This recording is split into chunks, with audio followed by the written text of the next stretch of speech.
O fato do disparo ter sido no rosto indica que o policial, que é especialista em segurança pública e no manejo de armamentos, ele não tinha a intenção de simplesmente cessar a agressão, mas sim de matar o lutador. E essa intenção fica ainda mais clara quando nós consideramos os relatos de que esse policial, esse covarde, ele teria dado ainda 2 chutes na cabeça do Leandro depois dele já estar desacordado.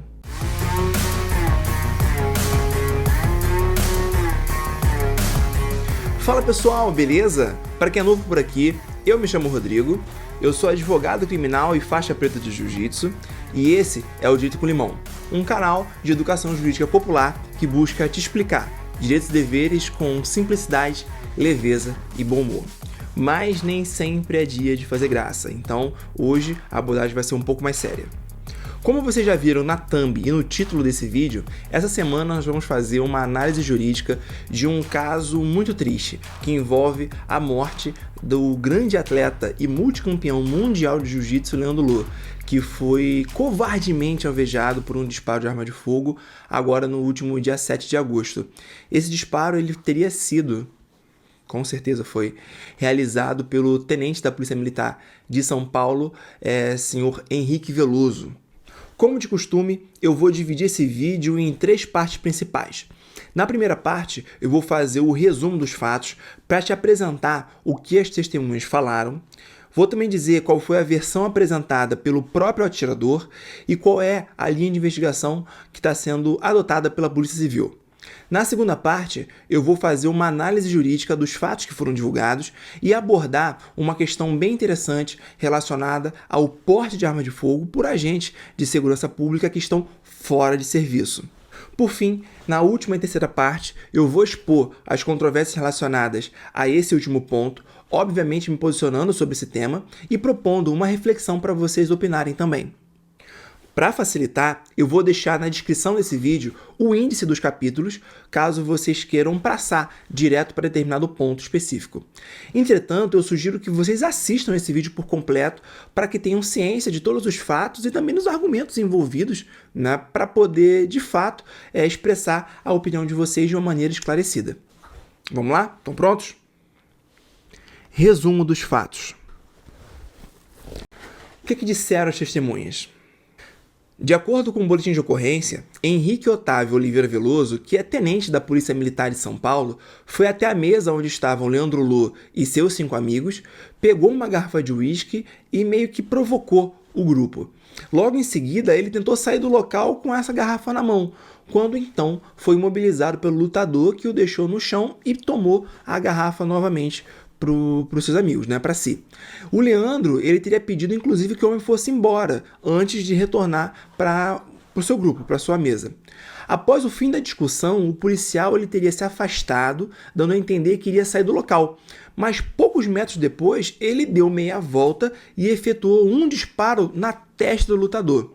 Além disso, segundo relatos de quem estava presente, ele também teria chutado a cabeça do Leandro por 2 vezes depois de ele já estar no chão desacordado. Covarde, né? Recentemente, inclusive, foi divulgado que, depois de praticar esse crime, esse policial, Henrique Veloso, ele teria ido para uma outra boate que fica perto do local. Segundo o controle da comanda do estabelecimento, ele teria ingerido mais bebida alcoólica, uma garrafa de uísque, doses de gin, além de energético.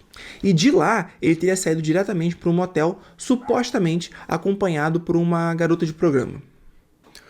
E o que disse o atirador? Após ter seu rosto e nome divulgados na imprensa, o policial desativou as suas redes sociais e se apresentou na corregedoria da sua corporação, estando preso preventivamente desde então.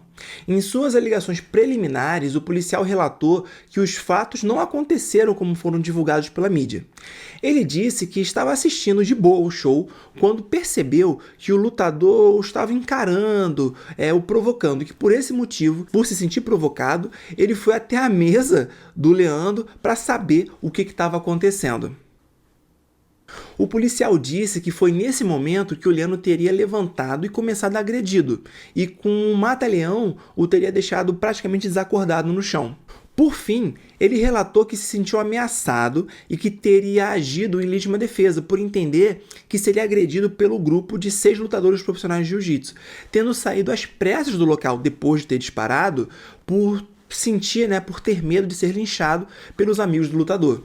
E qual é a linha de investigação? As investigações desse caso ainda não terminaram. A polícia precisa ainda esclarecer como tudo de fato ocorreu e, principalmente, procurar evidências das circunstâncias e dos motivos do crime. Isso porque, a depender do que seja concluído pela polícia, esse policial ele pode ser absolvido por ter agido em legítima defesa, o que particularmente eu acho que não vai acontecer, ou mesmo ter a sua pena aumentada em virtude de uma situação que torna o crime mais grave. Inclusive, há notícias que o policial, que era praticante de jiu-jitsu, já teria discutido em outra oportunidade com o Leandro, o que indicaria que esse crime pode ter sido praticado de forma premeditada. Além disso, foi divulgado que o tenente teria um histórico de agressividade, haja vista a existência de pelo menos outros 3 eventos parecidos, e parte deles praticados sob o efeito de substância alcoólica. Análise jurídica. E essa tese de legítima defesa? Pessoal, como eu já expliquei nesse vídeo aqui sobre o mendigo e o personal, a legítima defesa somente pode ser reconhecida para absolver alguém de uma acusação quando essa pessoa ela usa moderadamente os meios necessários para afastar uma injusta agressão contra si ou contra outra pessoa, esteja a agressão acontecendo ou em vias de acontecer. Em um primeiro momento, eu acredito que a defesa do policial está seguindo a tese da legítima defesa por entender que a superioridade numérica poderia caracterizar o temor de uma futura injusta agressão, ou seja, serão 6 pessoas contra uma. Particularmente, eu acho essa tese um pouco forçada, tendo em vista os fatos que foram divulgados. Isso porque, para que a legítima defesa seja reconhecida, é necessário que seja demonstrado no caso concreto uma injusta agressão, que essa injusta agressão ela esteja acontecendo ou em vias de acontecer, que a reação a essa agressão ela seja com a utilização dos meios necessários e que essa utilização dos meios necessários seja feita com moderação. A agressão não me pareceu injusta porque, pelo que foi dito, o Leandro apenas ele imobilizou o policial que teria iniciado a agressão, iniciado a provocação. E sem mesmo dar qualquer tipo de soco, ele liberou o cara pouco tempo depois. Além disso, o Leandro teria dito para o tenente ir embora e retornado para sua mesa, o que indica que a suposta agressão já teria se encerrado. Para justificar o disparo, a agressão ela tinha que estar acontecendo ou em vias de acontecer. E o que tem de relato no processo é que o policial ele teria, depois do Leandro ter ido para a mesa dele, se afastado do local e só depois, de forma absolutamente inesperada, efetuado o disparo. Por fim, o meio utilizado pelo policial para sua defesa, que foi a utilização da arma de fogo, ele não era necessário. De novo, a agressão já tinha terminado, o Leandro já tinha voltado para sua mesa.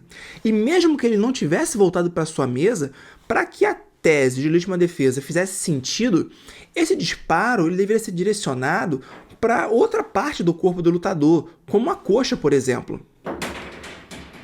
Se esse tiro fosse na coxa, em tese, poderia-se argumentar que o meio disponível, que era a arma de fogo, ele teria sido utilizado de forma moderada. O fato do disparo ter sido no rosto indica que o policial, que é especialista em segurança pública e no manejo de armamentos, ele não tinha a intenção de simplesmente cessar a agressão, mas sim de matar o lutador.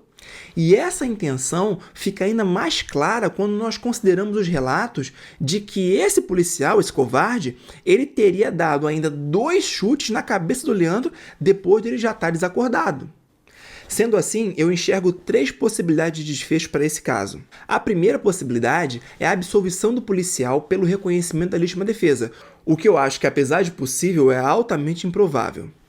A segunda possibilidade é a condenação pelo homicídio privilegiado, que é quando a pessoa é condenada pelo crime, mas tem a sua pena reduzida até a metade pelo fato do juiz entender que a conduta criminosa ela teria sido praticada num contexto de intensa emoção decorrente de uma injusta agressão. Essa tese eu já acho um pouquinho mais viável, mas também não apostaria que isso vai acontecer. A terceira é a condenação pelo crime de homicídio qualificado, pelo reconhecimento de uma uma situação que deixa a conduta mais grave, como é o caso do motivo fútil ou pela dissimulação que tornou impossível a defesa da vítima. É esse o desfecho que eu acho mais provável, valendo destacar que esse crime, se for considerado qualificado, ele vai ser um crime hediondo. Como esse é um caso de crime doloso contra a vida, o julgamento desses fatos ele vai ser feito por um júri popular, que são pessoas do povo convocadas para atuar como juízes da causa. Serão essas pessoas que vão analisar a tese da acusação e da defesa para decidir se o réu é culpado ou inocente. Posteriormente, será o juiz togado, que é o juiz concursado, quem vai dar a sentença com a quantidade da pena que ele entender que seja mais adequada para o caso concreto, inclusive estabelecendo o regime para o cumprimento dessa pena. E para te passar uma perspectiva realista, caso o policial seja condenado pelo crime duplamente qualificado e também sendo reconhecida a sua reincidência, ele deve pegar uma pena de aproximadamente 20 anos em regime fechado pela prática de um crime hediondo, além, obviamente, de perder o seu cargo como policial militar. Agora é a questão do porte da arma de fogo por policiais fora de serviço. Um ponto interessante para a nossa discussão é a questão envolvendo a limitação do porte da arma de fogo por policiais que estejam fora de serviço, especificamente em locais onde haja aglomeração de pessoas, tais como estádios, casas noturnas e outras similares, onde há o consumo de bebidas alcoólicas. Primeiro, eu vou te dizer o que diz a lei e depois dizer quais são os argumentos favoráveis e contrários à limitação desse direito. Como eu já adiantei, o porte da arma de fogo por policiais fora de serviço é um direito que atualmente está previsto numa lei federal, que é o Estatuto do Desarmamento. E ela é regulada também pelas corporações policiais de cada estado, que, em resumo, exigem para a comprovação da regularidade do porte a apresentação da carteira de identidade policial e o registro da arma, que é o famigerado CRAF. Dentro desse direito ao porte da arma, o policial tem a prerrogativa de utilizar o armamento fornecido pela sua corporação, mas também de adquirir uma arma de fogo para seu uso particular. Obviamente que respeitando o que diz a legislação, você não pode simplesmente comprar uma arma sem procedência. O Estatuto do Desarmamento é uma regra de abrangência nacional, e é através dela que o policial civil ou militar ele pode portar uma arma de fogo no Brasil, mesmo fora de serviço. Dessa forma, o porte dessa arma é expressamente garantido por lei, ficando como atribuição dos estados apenas o dever de regulamentar, de disciplinar as condições como esse direito ele vai ser exercido. Mas em todos os casos, deve o policial ser guiado, se guiar pelos princípios da razoabilidade e proporcionalidade para decidir quando que ele vai portar essa arma de fogo. Afinal, isso é um direito, não é uma determinação. E para vocês entenderem como o fato desse direito estar previsto numa lei federal é importante, eu vou comentar um caso que aconteceu lá no Ceará, que é a amada terra do meu pai. Lá, um delegado de polícia ele foi proibido pelos seguranças de uma boate de entrar no local para poder comemorar o aniversário de um amigo. Na verdade, os policiais, os seguranças, eles condicionaram o ingresso do policial ao acautelamento da sua arma de fogo.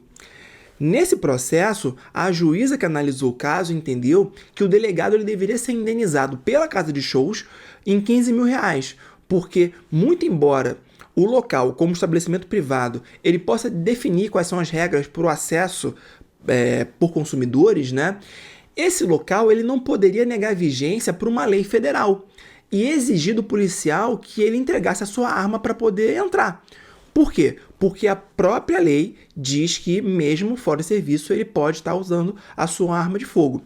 Se essa decisão foi justa ou não, ela apenas aplicou o que determina a lei. Aqueles que entendem que o porte da arma de fogo fora de serviço deve ser irrestrito, ou seja, você poder entrar armado em qualquer lugar, argumentam que o policial, dado a sua peculiar condição profissional, jamais vai estar de fato fora de serviço. Dessa maneira, caso ele esteja de folga ou de férias, ele jamais perderá sua condição de policial e também não perderá as prerrogativas do seu cargo, que no caso é o porte. Inclusive, eles destacam que, de acordo com a própria lei, as autoridades policiais e seus agentes estão obrigados a prender quem quer que seja encontrado em situação de delito. E justamente por esse motivo, eles devem estar em pronta condição de agir, inclusive se valendo de todos os instrumentos que a lei autoriza a usar. em especial a sua arma de fogo. Segundo aqueles que entendem dessa forma, a única limitação que o policial deve observar é que ele tem que portar a sua arma de fogo de uma forma discreta, evitando o constrangimento de terceiros. E também deve comunicar o porte dessa sua arma ao responsável pela segurança do local, quando solicitado, e essa comunicação tem que ser com a apresentação da sua carteira funcional. Agora veja, segundo a legislação nacional, não há qualquer determinação para que a arma seja cautelada em bares ou casas noturnas, o que significa duas coisas na prática. A primeira é que esses locais eles não são obrigados a terem uma sala específica para esse fim.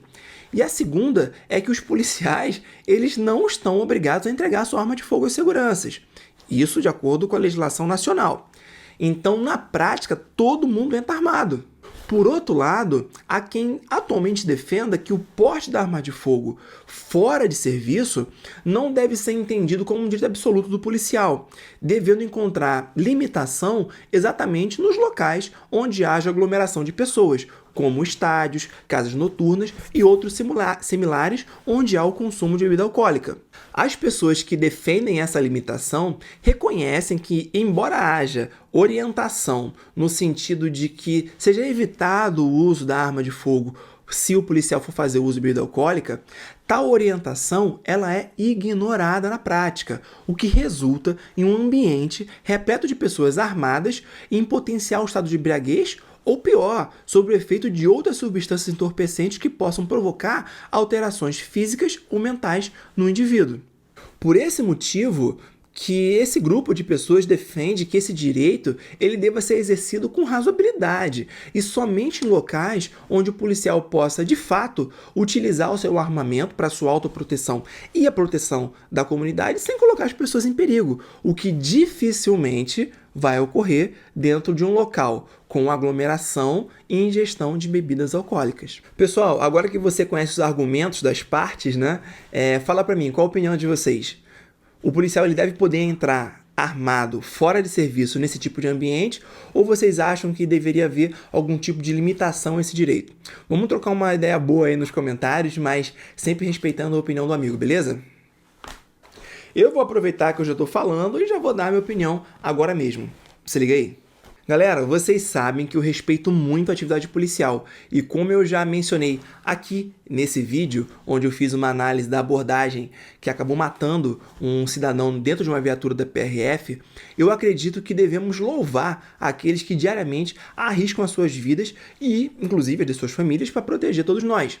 Entretanto, a gente não pode simplesmente fechar os olhos para o que está acontecendo bem na nossa frente. No que diz respeito ao porte de arma pelo policial fora de serviço, eu acho bem razoável, especialmente aqui no Rio de Janeiro. O nosso país ele possui um alto índice de criminalidade urbana e não raro nós vemos casos onde agentes de segurança são executados quando são identificados como tal. Então, assim, do meu ponto de vista, é mais do que um direito, é uma justa providência para reduzir o grau de exposição desse policial.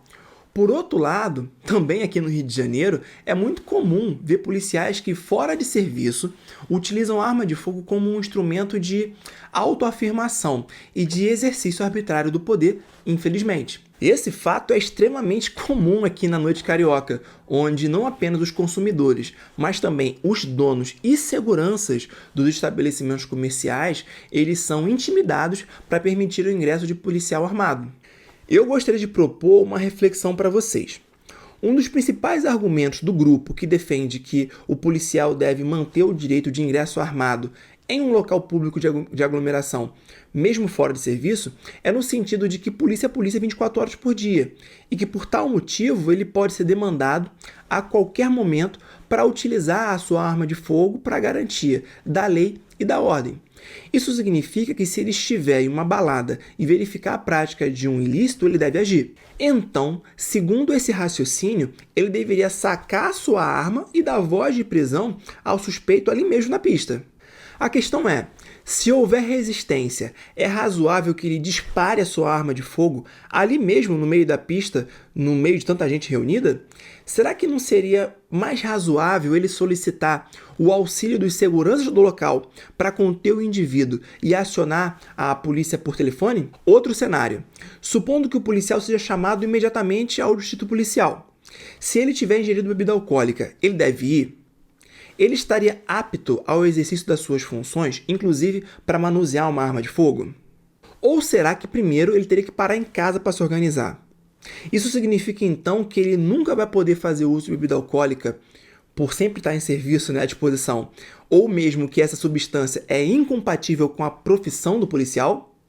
Agora uma última provocação. O Código de Trânsito Brasileiro proíbe a ingestão de qualquer quantidade de álcool se o indivíduo for dirigir. É a política da tolerância zero, sob pena, inclusive, de suspensão do direito de dirigir e recolhimento do veículo.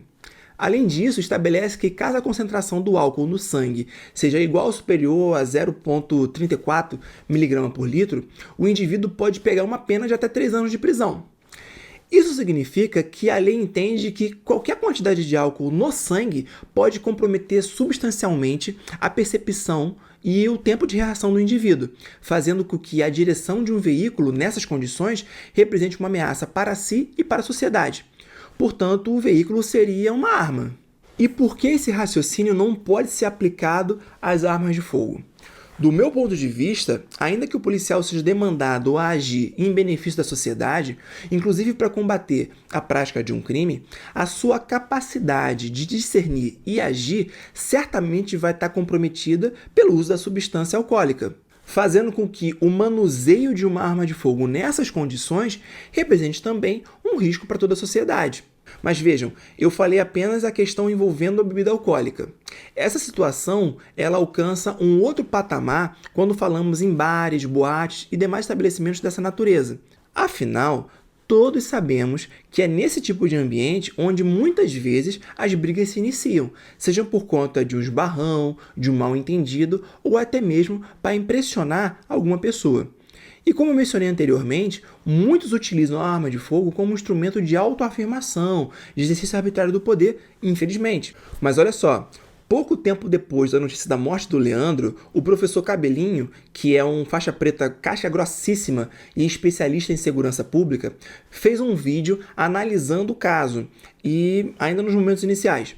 Se vocês olharem os comentários do vídeo, vocês verão quantas pessoas estão ali denunciando os excessos cometidos por agentes de segurança que entram armados em boates. E eu não estou falando apenas dos frequentadores, não. Tem ali muitos seguranças comentando sobre as condutas dos policiais fora de serviço, que inclusive ameaçam com voz de prisão funcionários e representantes da casa de show, caso não sejam autorizados a ingressarem armados no local, pois, em tese, estariam praticando o crime de desobediência, uma vez que esses policiais se consideram ali no exercício das suas atividades funcionais, mesmo alcoolizados. Eu vou deixar o link desse vídeo na descrição para vocês poderem ir lá conferir. Por essa razão, eu entendo que, independente da força policial que o sujeito faça parte ou do cargo que ele ocupa, não deveria ser permitido que agentes de segurança pudessem portar arma de fogo em caso de uso de bebida alcoólica, especialmente em locais de aglomeração de pessoas, como estádios e casas noturnas. É uma questão de prudência, e prudência é virtude. Essa é uma limitação que deveria ser regulada por uma norma federal, de modo a uniformizar a conduta dos agentes de segurança em todo o país. E, além disso, a minha sugestão é que fosse feita uma alteração no Estatuto do Armamento para incluir no mesmo artigo que autoriza o porte da arma de fogo fora de serviço, essa limitação no que diz respeito a locais de aglomeração e bebidas alcoólicas. Meus amigos, esse vídeo é uma singela contribuição para esse debate, de modo que a morte do nosso irmão Statame Leandro Lu não seja mais uma triste estatística, que ela possa significar uma real mudança na sociedade, pelo menos no que diz respeito a uma maior racionalização do porte de arma de fogo por policiais que estejam fora de serviço e em um ambiente de aglomeração com bebida alcoólica. Eu sei que essa pode não ser a realidade de muitos daqueles que vão assistir esse vídeo, mas para as pessoas que frequentam ou trabalham em estabelecimentos dessa natureza, uma lei que proíba a entrada de pessoas armadas pode representar a segurança jurídica necessária contra condutas arbitrárias e, quem sabe assim, contribuir para uma diminuição de episódios de violência como esse. Eu não conheci o Leandro Lo pessoalmente, mas aqueles que tiveram essa oportunidade sempre destacaram a sua generosidade e seu senso de humor. Já para quem não sabe quem foi o Leandro Lo ou o que ele representou para o jiu-jitsu, eu vou deixar na descrição desse vídeo o link de um outro vídeo onde o Jaime, que é do canal Muito Mais Ação Jiu-Jitsu, produziu, contando um pouquinho da história dessa fera dos tatames. Vale super a pena assistir. Então, pessoal, muito obrigado pela atenção de vocês, porque foi um vídeo longo, eu sei. Então, dê uma força aí que foi difícil produzir, né? Pesquisar, gravar, editar. Curtam, comentem e se inscrevam aqui no canal para mais análises como essa. Hoje eu tô vestindo meu kimono em homenagem ao Leandro e eu também vou terminar esse vídeo de uma maneira diferente, bem ao estilo dele, né? Eu espero que vocês gostem. Um forte abraço, um super beijo e até o próximo vídeo. Malandra jogando, tu tá na gaiola, os amigos faturando, tu tá na gaiola.